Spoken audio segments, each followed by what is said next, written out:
மாண்புமிகு எதிர்க்கட்சி தலைவர் திரு உதயநிதி ஸ்டாலின் அவர்கள்.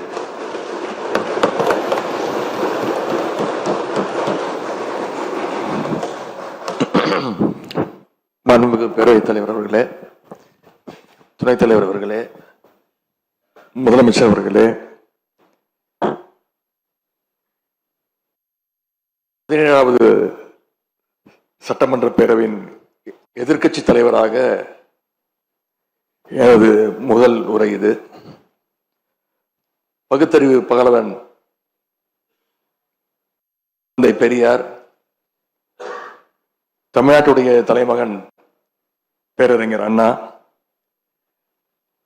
நவீன தமிழ்நாட்டுடைய சிற்பி முத்தமிழறிஞர் டாக்டர் கலைஞர்,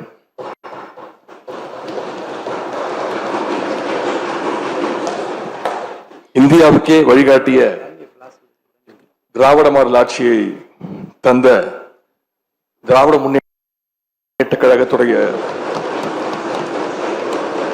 தலைவர் திரு முத்துவேல் கருணாநிதி ஸ்டாலின் என எங்களுடைய தலைவர்களை எல்லாம் வணங்கி என்னுடைய இந்த உரையை துவங்குகின்றேன். முதல்ல என்னை 2வது முறையாக தேர்ந்தெடுத்து இந்த சட்டமன்றத்திற்கு அனுப்பிய என்னுடைய சேப்பாக்கம் திருவல்லிக்கேணி தொகுதி மக்களுக்கு என்னுடைய நன்றியை நான் இங்கே தெரிவித்துக் கொள்கின்றேன். அதே போல எங்கள் தலைவர் தலைமையிலான திராவிட முன்னேற்ற கழகத்துடைய கூட்டணிக்கு 1,52,82,782 வாக்குகளை தந்த தமிழ்நாட்டு மக்களுக்கு என்னுடைய நன்றியை நான் தெரிவித்துக் கொள்கின்றேன்.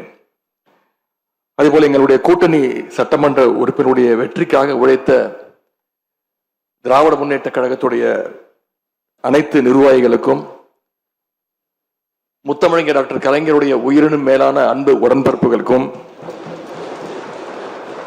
தோழமை இயக்க தலைவர்களுக்கும் தொண்டர்களுக்கும் என்னுடைய நன்றியை நான் தெரிவிச்சுக்கிறேன்.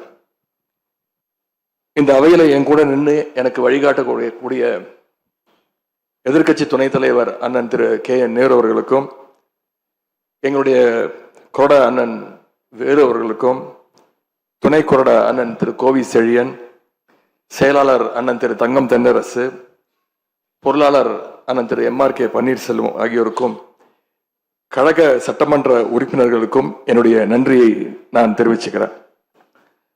சட்டமன்றத்தில் நேற்று நாம அத்தனை பேரும் பதவி பிரமாணம் செஞ்சுக்கிட்டோம்.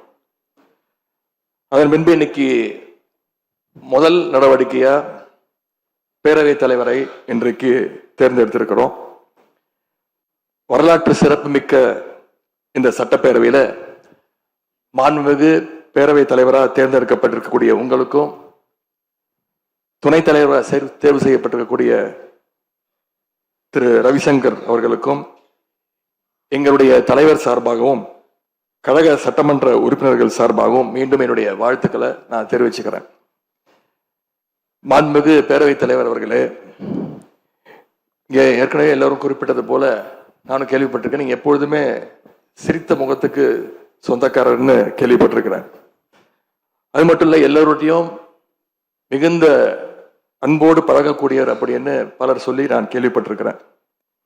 இதே சட்டப்பேரவையில் 1980ஆம் ஆண்டு தேர்தலையும் 2011 சட்டமன்ற தேர்தலையும் நீங்க வெற்றி பெற்று ஒரு சிறந்த சட்டமன்ற உறுப்பினராக நீங்க பணியாற்றி இருக்கிறீங்க. எனவே பேரவையுடைய மரபுகளும் விதிகளும் உங்களுக்கு புதுசு கிடையாது. நீங்க தேர்ந்தெடுக்கப்பட்ட இப்பொழுது சேர்த்து 3 முறையும் ஆளுங்கட்சி உறுப்பினரா சட்டமன்றத்துக்குள்ள நீங்க வந்திருக்கிறீங்க. இந்த முறை எதிர்க்கட்சிகளையும் அரவணைச்சு செயல்படுகின்ற ஒரு பேரவைத் தலைவரா நீங்க பொறுப்பேற்றிருக்கிறீங்க. அந்த பொறுப்புல ரொம்ப சிறப்பா நடுநிலைமையோடு செயல்படுவீங்க அப்படிங்கிறதா எங்க அத்தனை பேருடைய எதிர்பார்ப்பு. அதே போல ஒரு எளிய பின்னணியிலிருந்து வந்த முதன்முறையாக சட்டமன்ற உறுப்பினராக பொறுப்பேற்றிருக்கக்கூடிய மக்களால் தேர்ந்தெடுக்கப்பட்டிருக்கக்கூடிய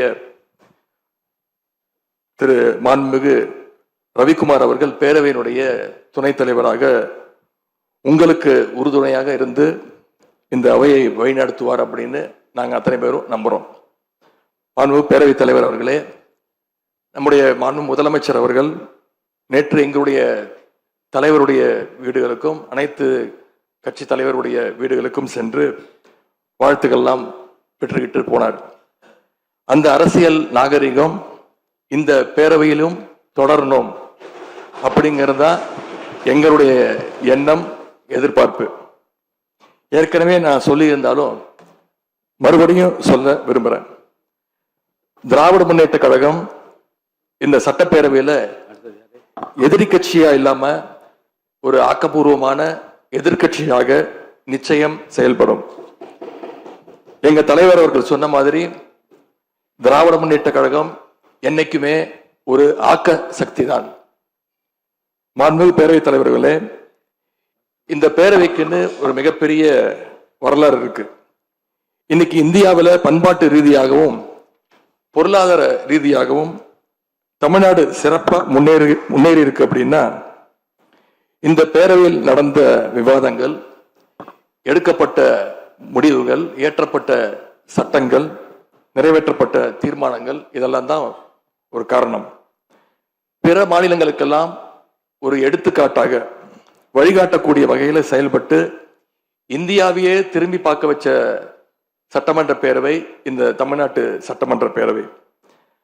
அப்படிப்பட்ட இந்த பேரவையில ஆரோக்கியமான ஆக்கப்பூர்வமான விவாதங்களுக்கு இடம் கொடுத்து ஜனநாயக மாண்புகளுக்கு முக்கியத்துவம் கொடுத்து பேரவைத் தலைவர் அவர்கள் என்றைக்கும் நடுநிலைமையோடு செயல்பட வேண்டும் என்று நாங்கள் அனைவரும் விரும்புகின்றோம். நாம் எங்க ஆளுங்கட்சி எதிர்கட்சி அப்படின்னு எதிர் வரிசையில் உட்கார்ந்திருந்தாலும் தமிழ்நாட்டுடைய வளர்ச்சின்னு வரும்போது நாம் அனைவரும் ஒரே வரிசையில முன் வரிசையில் நின்று உழைக்கணும்னு நான் விரும்புகிறேன். அதைத்தான் தமிழ்நாட்டு மக்களும் எதிர்பார்த்துக்கிட்டு இருக்கிறாங்க, விரும்புறாங்க. திராவிட முன்னேற்ற கழகமும் அதைத்தான் விரும்புது. எங்களுடைய தலைவர் அவர்கள் கடந்த 5 ஆண்டுகள்ல அடிக்கடி சொல்ற ஒரு வார்த்தை, இது எனது அரசு அல்ல, நமது அரசு என்று எங்களுடைய தலைவர் அவர்கள் அடிக்கடி சொல்லுவார். அதை நிரூபிச்சியும் காட்டியிருக்கிறார். சென்ற திராவிட மாடல் அரசுங்கிறது வாக்களிச்ச மக்களுக்கு மட்டும் இல்லாம வாக்களிக்காத மக்களுக்குமான அரசாகத்தான் செயல்பட்டு வந்தது.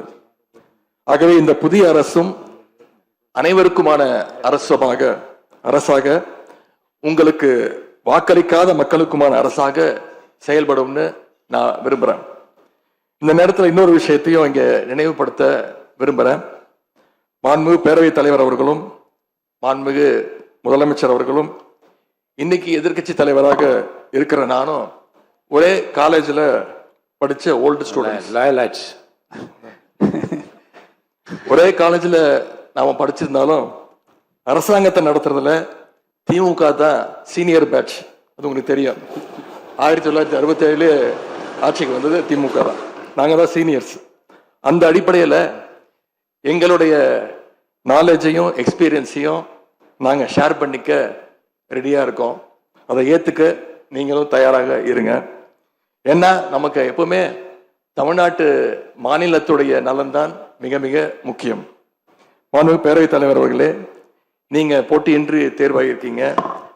மாண்பு முதலமைச்சரும் எதிர்கட்சி தலைவரான நானும் உங்களை அவை முன்னவரும் இந்த இருக்கையில உட்கார வச்சிருக்கிறோம், அமர வச்சிருக்கிறோம். இன்னைக்கு உங்க கையை பிடிச்சி அழைச்சிட்டு வந்து உட்கார வச்சிருக்கிறோம். இனி எங்க 2 தரப்பையும் நீங்க தான் கையை பிடிச்சி அரவணைச்சு கோவம் இல்லாம கோவப்படாம, நீங்க கோவப்பட மாட்டீங்கன்னு தெரியும். உங்களை கோவப்படுத்துற மாதிரி எந்த செயலையும் நாங்க செய்ய மாட்டோம். சட்டமன்ற ஜனநாயகத்துல ஆளுங்கட்சி காதுகளாகவும் எதிர்கட்சி குரலாகவும் இருக்க வேண்டும். அதுலதான் இந்த அவையுடைய பெருமை நிச்சயம் அடங்கி இருக்கு. பொதுவா இதுக்கு முந்தைய சட்டமன்ற பேரவை எடுத்துக்கிட்டா ஆளுங்கட்சி வரிசையில அதிக உறுப்பினர்களும் எதிர்கட்சி வரிசையில அதை விட குறைவான உறுப்பினர்களும் இருப்பாங்க. ஆனா இந்த முறை கிட்டத்தட்ட ஆளுங்கட்சிக்கு இணையான எதிர்கட்சி வரிசை வலிமையா இன்னைக்கு அமைஞ்சிருக்கு. அதுதான் இந்த பேரவையுடைய இன்னொரு கூடுதல் சிறப்பு. இதன் மூலமா தமிழ்நாட்டு மக்கள் ஒரு முக்கியமான செய்தியை நமக்கு சொல்லி இருக்கிறாங்க. அது என்னன்னா, எதிர்கட்சி வரிசை மிக மிக வலிமையாக இருந்து இந்த அரசை, புதிய அரசை வழிநடத்தணும், ஆக்கப்பூர்வமான விமர்சனங்களை முன்வைக்கணும் அப்படின்னு மக்கள் நமக்கு சொல்லி இருக்கிறாங்க. நான் நம்புறேன். ஆகவே மக்களுடைய எண்ணத்தை பிரதிபலிக்கிற மாதிரி எங்களுடைய பணிகள் நிச்சயம் இருக்கும். மாண்புமிகு பேரவைத் தலைவர் அவர்களே, இந்த அரசு பொறுப்பேற்ற நிகழ்ச்சியில் நடந்த ஒரு நிகழ்வை இங்க நான் சுட்டிக்காட்ட விரும்புகின்றேன். ஏற்கனவே சுட்டிக்காட்டியிருக்கிறாங்க. அந்த நிகழ்ச்சியில தமிழ்தாய் வாழ்த்து 3வது இடத்துக்கு தள்ளப்பட்டிருக்கு. இது தமிழ்நாட்டு மக்கள் மத்தியில மிகப்பெரிய ஒரு கோபத்தையும் அதிர்ச்சியையும் ஏற்படுத்தியிருக்கு.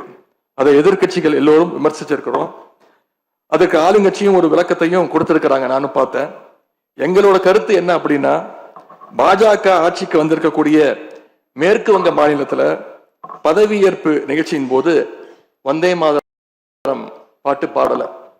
ஆனா இங்க தமிழ்நாட்டுல அது பாடப்பட்டிருக்கு. மேற்கு வங்கத்துல இன்னைக்கு யாரு ஆளுநரா போய் உட்கார்ந்துருக்காங்க அப்படின்னு உங்க அத்தனை பேருக்கும் தெரியும், நான் சொல்ல வேண்டிய அவசியம் இல்லை. அவர் இங்க ஆளுநரா இருந்தப்போ தமிழ்நாடு சட்டமன்ற பேரவையில தமிழ்தாய் வாழ்த்துக்கு முன்னாடி தேசிய கீதம் பாடணும்னு பேரவையினுடைய மரபையே மாத்த சொன்னவர் தான் இன்னைக்கு மேற்கு வங்கத்துல ஆளுநரா இருக்கிறார். அதை நாங்க உறுதியா, எங்களுடைய தலைவர் அப்போதைய முதலமைச்சர் உறுதியா மறுத்தார். அதனால 2023ஆம் ஆண்டு முதல் தொடர்ந்து 3 வருஷம் அவர் பேரவையிலிருந்து வெளிநடப்பு செஞ்சுட்டு போன காட்சிகளை எல்லாம் நீங்களும் பார்த்திருப்பீங்க. இதன் மூலமா நாங்க சொல்ல வர்றது, அடுத்து விரைவிலேயே இந்த பேரவையில ஆளுநர் உரை நிகழ்த்த இருக்கிறார். ஆகவே ஏற்கனவே உங்களுடைய அரசனுடைய பதவியேற்பு விழாவில் நடந்த அந்த சம்பவம், அந்த தவறு மீண்டும் இந்த பேரவையில நடப்பதற்கு நீங்க அனுமதிக்க கூடாது. நாங்கள் அனுமதிக்க மாட்டோம். பேரவையில் மட்டுமல்ல, தமிழ்நாட்டில் நடக்கக்கூடிய எந்த நிகழ்ச்சியாக இருந்தாலும் சரி, அரசு நிகழ்ச்சியாக இருந்தாலும் சரி, எந்த நிகழ்ச்சியாக இருந்தாலும் சரி, தமிழ்தாய் வாழ்த்து என்றைக்கும் 2வது இடத்திற்கு நாம தள்ளி போக விடக்கூடாது. இந்த அரசு அதற்கு அனுமதிக்க கூடாது என்று நான் இங்கே கேட்டுக்கொள்கின்றேன். ரொம்ப விழிப்போடு இருந்து நம்முடைய உரிமையை, மரபை பாதுகாக்கணும்னு உங்களை எல்லாம் வலியுறுத்தி நான் கேட்டுக்கொள்கின்றேன். மாண்புமிகு பேரவைத் தலைவர் அவர்களே, வண்டிக்கு பிரேக் எப்படியோ, ஒரு காலைக்கு மூக்கனாங்கயிறு எப்படியோ, அப்படிதான் ஆளுங்கட்சிக்கு எதிர்கட்சி அப்படின்னு பேரறிஞர் அண்ணா அவர்கள் நமக்கு சொல்லியிருக்கிறார். ஆகவே பேரறிஞர் அண்ணா சொன்ன வழியில ஆளுங்கட்சியினுடைய செயல்பாட்டை உற்று நோக்கி உங்களுடைய நிறைகளை, குறைகளை சுட்டு காட்டுகின்ற ஒரு ஆக்கப்பூர்வமான எதிர்கட்சியாக நாங்கள் நிச்சயமாக செயல்படுவோம். இந்த அவைக்கு புதியவங்க, ஃபர்ஸ்ட் டைம் எம்எல்ஏஸ் நிறைய பேர் வந்திருக்கிறீங்க, அதுல மிகுந்த மகிழ்ச்சி. அதே போல ரொம்ப வருடங்களுக்கு பிறகு நிறைய பெண் சட்டமன்ற உறுப்பினர்கள் இங்க இடம்பெற்றிருக்கிறீங்க, அதுல எங்களுக்கு கூடுதல் மகிழ்ச்சி. அத்தனை பேருக்கும் மீண்டும் என்னுடைய வாழ்த்துக்கள். தமிழ்நாட்டுடைய உரிமைகளுக்காகவும் வளர்ச்சிக்காகவும் நாம எல்லாரும் சேர்ந்து ஒன்னா பயணிப்போம். எது எப்படி ஆனாலும் திராவிட இயக்கத்தினுடைய அடிப்படை கொள்கைப்படி எல்லோருக்கும் எல்லாம் கிடைக்கிறதை உறுதி செய்கின்ற வகையில எதிர்கட்சி வரிசையில இருந்து நாங்கள் நிச்சயம் செயல்படுவோம். நடந்து முடிந்த தேர்தலில் ஆட்சி அமைப்பதற்கான பெரும்பான்மையை ஆளுங்கட்சிக்கு மக்கள் வழங்காமல் போனாலும் திராவிட முன்னேற்ற கழகத்துடைய தலைமையில் தேர்தலை சந்திச்சு வென்ற தோழமை இயக்க சட்டமன்ற உறுப்பினருடைய ஆதரவோடு ஆட்சி அமைத்திருக்கக்கூடிய புதிய அரசிற்கும் மாண்பு முதலமைச்சர் அவர்களுக்கும் என்னுடைய வாழ்த்துக்களை நான் மீண்டும் தெரிவித்துக் கொள்கின்றேன். மாண்புமிகு பேரவைத் தலைவர் அவர்களுக்கும் பேரவை துணைத் தலைவர் அவர்களுக்கும் என்னுடைய நன்றி. உங்களுடைய பணிகள் சிறக்கட்டும். மீண்டும் என்னுடைய வாழ்த்துக்களை தெரிவித்துக் கொள்கிறேன். நன்றி, வணக்கம். வெல்க தமிழ், வாழ்க தமிழ்நாடு. மக்களை பிரிக்கும் சனாதானம் நிச்சயம் ஒழிக்கப்பட வேண்டும். நன்றி, வணக்கம். மாண்புமிகு முதலமைச்சர் அவர்கள்.